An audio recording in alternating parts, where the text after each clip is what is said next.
लालू जी के यहाँ police FIR लेती है, गरीब का बेटा थाना पर जाता है तो वो हो गया जंगल राज। और तुम्हारा FIR भी नहीं होता दलित की बेटी का, एनेक्सर उनकी बेटी का, सबका बेटी का, तो तुम्हारा जंगल राज नहीं है, सुशासन है। नमस्कार, मैं हूं रमेश चंचल और आप देख रहे हैं नवजागरण लाइव।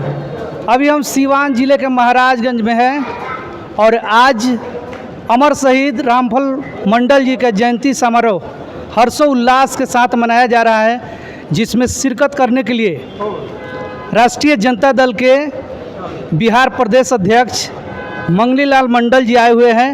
आइए जानते हैं कि इस जयंती को लेकर उनकी क्या प्रतिक्रिया है। कार्यक्रम तो आपके सामने में अमर शहीद रामफल मंडल का जयंती समारोह में हम शामिल होने के लिए आए। ये MLC साहब ने प्रोग्राम लिया था, उनको हम धन्यवाद देते हैं कि इन्होंने पार्टी की प्लेटफॉर्म से उनका जयंती समारोह बनाया, उसी में सब लोग भाग लेने के लिए आए। सर, आपने ब्राह्मणवाद को लेकर के अपनी बातें रखी, क्या लगता है आज के समय में भी इस तरह की विचारधारा जो है वो है समाज में मौजूद है? अभी उत्तर प्रदेश के इटावा जिला में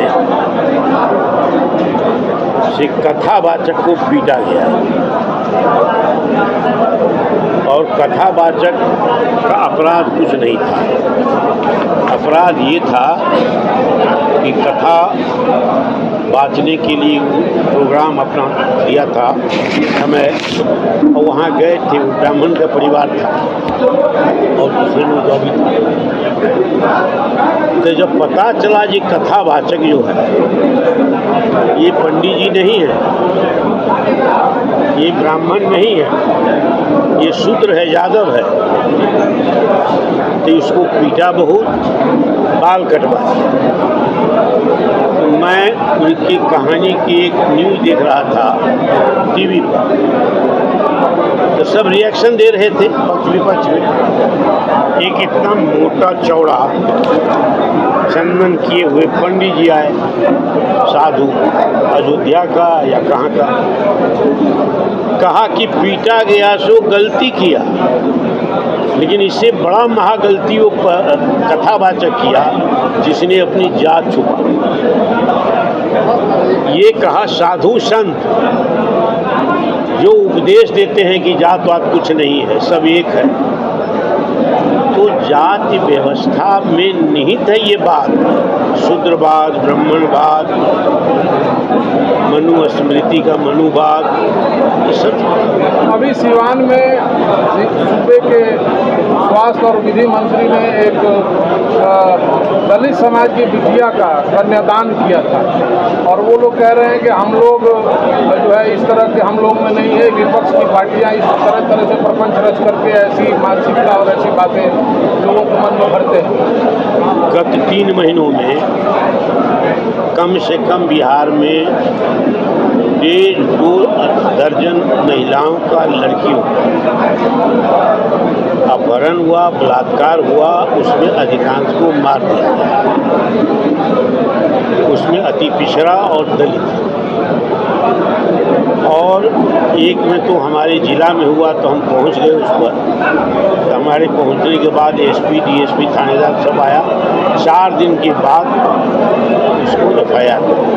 3.5 साल की मुसहर की बेटी थी, शाम में 7 बजे उठा कर ले गया, उसके साथ बलात्कार किया, तो मर गई, तो झाड़ी में जाकर फेंक।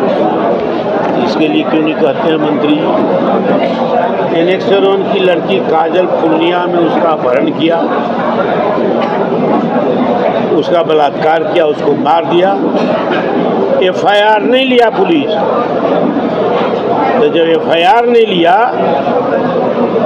तो वो सब मार्च किया पूर्णिया से लेकर के, ये गवर्नर आ चुके थे जो अभी हैं, राजभवन तक आया ज्ञापन देने के लिए हमको न्याय दीजिए।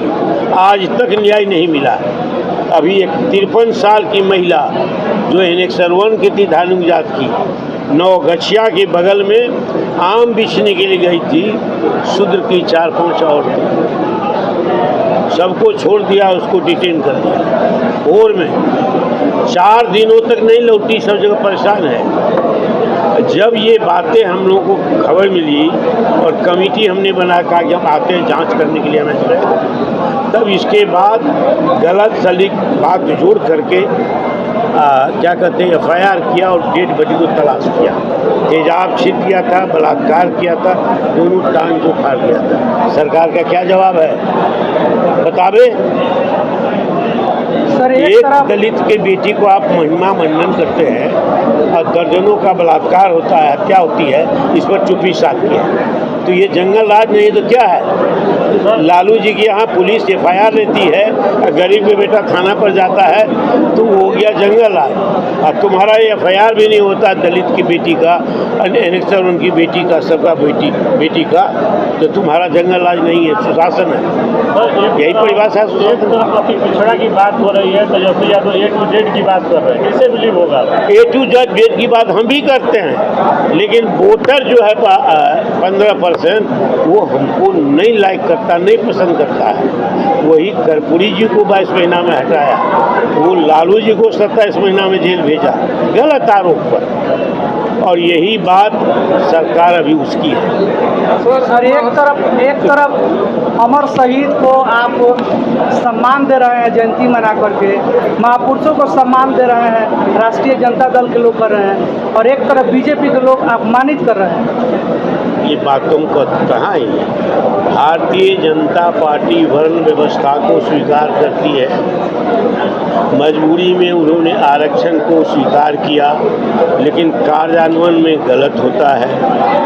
गलत ये होता है कि उदाहरण मैंने दिया कि EWS को 12 पॉइंट में ये जो होमगार्ड और चौकीदार में बहाली हुई, और जो अति पिछड़ा का बेटा का 14 पॉइंट 15 पॉइंट कटअप 15 था, उसका नहीं हुआ। तो कार्यान्वयन में गड़बड़ी होती है, बेईमानी होती है, सरकार के लोग करते हैं, यहाँ से लेकर UPSC तक। तो इसी की तो लड़ाई है, यही लड़ाई। सरकार बदलो, अपनी सरकार बनाओ। हम जेड के प्रति अन्याय नहीं करेंगे, हमारा है वो नारा। शासन देंगे तो सबके लिए देंगे, नीतिगत देंगे तो सबके लिए देंगे। एक प्रश्न रहेगा सर, महाराजगंज आए हैं, महाराजगंज में बाहरी बनाम स्थानीय का मुद्दा बड़ा पुरजोर ढंग से आप ही के पार्टी के नेता वो सार्वजनिक मंचों से भी बड़े पुरजोर ढंग से उठा रहे हैं, और ये बातें आ रही हैं कि महाराजगंज में स्थानीय नेता होना चाहिए। आप प्रदेश अध्यक्ष हैं, आपका इस बात पर क्या विचार है? बात हम आपकी नहीं समझे, लेकिन एक बात हम इस मामले में कहेंगे कि यूनिटरी गवर्नमेंट है, यूनियन ऑफ इंडिया है, फेडरल स्ट्रक्चर देश का नहीं है। संविधान के दूसरे ही अनुच्छेद में लिखा हुआ है यूनिटरी सिस्टम होगा, यूनिटरी सिस्टम होगा तो ये स्टेट ऑफ यूनियन होगा, स्टेट का यूनियन, फेडरल नहीं, फेडरेशन नहीं। तो ये व्यवस्था है, इस व्यवस्था में संविधान में ये बात है कि जो राज्य आर्थिक रूप से पिछड़े हैं और जो सामाजिक आर्थिक दोनों से पिछड़े हैं, दोनों की तरक्की के लिए विशेष उपाय किए जाएंगे। तो इस विशेष उपाय के चलते ही हम स्पेशल पैकेज मांगते थे, जो आज तक बीजेपी वाला नहीं किया। तो अगर कहीं कोई स्थानीय बात करते नौकरी के लिए, तो उसमें कमेंट हमको नहीं है। केंद्र सरकार को चाहिए कि इस मामले में एक नीतिगत उपाय रास्ता व्यवस्था करें। महाराजगंज में सर स्थानीय बनाम बाहरी की बात आ रही है, मेरा प्रश्न ये था। महाराजगंज विधानसभा का जो नहीं है वो यहाँ से चुनाव नहीं लड़ने के मामले हर जगह है कि भाई स्थानीय विधानसभा के क्षेत्र में कैंडिडेट दीजिए, कहने की बात होती है। लेकिन आज भी बिहार में मधुर में आकर के चुनाव जीत के गए हैं, जॉर्ज फर्नांडिस चुनाव जीत के गए हैं, कृपलानी जी आज़ादी के बाद चुनाव जीत के गए हैं, कई लोग चुनाव जीत के गए हैं यहाँ से। तो बिहार तो स्वीकार नहीं करता है। हिंदुस्तान में बिहार एक ऐसा देश है जिसने ये राज्य की संकीर्णता को कभी स्वीकार नहीं किया, लेकिन बिहार बम्बई जब गया तो उसने कोई मुक्ति। सर अमर आप लोग का मैनिफेस्टो जो आप लोग का है उसको वर्तमान में एनडीए सरकार एक एक करके लागू करते जा रही है। फिर क्या मुद्दा लेके आप हो जाइएगा 2025 के चुनाव? अब उसकी सरकार है। तेजस्वी जी ने 24 में कहा कि 400 रुपया सामाजिक सुरक्षा पेंशन मिलता है, ये नाकाफ़ी है, कम है। हमारी सरकार बनेगी तो हम 1500 रुपया देंगे, वो भी बहुत ज़्यादा नहीं है, हम 1500 देंगे। सब जात का जो चिड़िया माता जिसकी हटता है। सर अमर शहीद आप रामफल उसी तरीके से कहा कि हमारा गठबंधन की सरकार हमारी है झारखंड में, वहाँ सभी महिलाओं को आई रेस्पेक्टिव कास्ट एंड क्रीड सभी महिलाओं को 2500 रुपया देंगे। बिहार में भी ये योजना लागू करेंगे और 2500 रुपया हम देंगे सभी महिलाओं को। इसके बाद कहा कि बिजली हम 200 यूनिट फ्री करेंगे, गैस हम 500 रुपया में देंगे, जो शेष पैसा होगा उसका भुगतान हम ये करेंगे अलग से सब्सिडी के रूप। तो ये परेशानी होगी घर या लोग महिलाओं ने, वो कहते थे महिलाएं हमको वोट देती हैं, तो जीविका की महिलाएं सब जिसको दीदी कहते हैं आकर रिपोर्ट किया कि महिला भड़क गई है, तो वो कैबिनेट से डिसीजन नहीं लिया, ये डिसीजन लेकर ट्विटर हैंडल पर उन्होंने अपने ट्विटर हैंडल पर उसको डाला और वो भी 15 से समझा तो दूसरा तेजस्वी का लागू कर दिया तो 11 से किया, हम 15 से करेंगे। सर अमर शहीद रामफल मंडल 125 यूनिट किया, हम 200 यूनिट करेंगे, तो कहने के लिए लोगों को कहेगा हमने 125 ये मांग किया, तो जब करना है तो 200 करते हैं। क्या कर रहे हैं सर अमर शहीद रामफल मंडल जी की जयंती से लोगों को क्या संदेश देना चाहेंगे? राष्ट्रभक्ति का संदेश जा रहा है, समाज की एकता का, ये सहिष्णुता का संदेश जा रहा है और ऐसे अमीर शहीदों को सिर्फ नमन पिछड़े वर्ग के बीच से हो रहा है, दूसरे लोग नहीं कर रहे हैं, तो ये जागृति और चेतना उस वर्ग में पैदा हो, ये भी संदेश आ रहा है।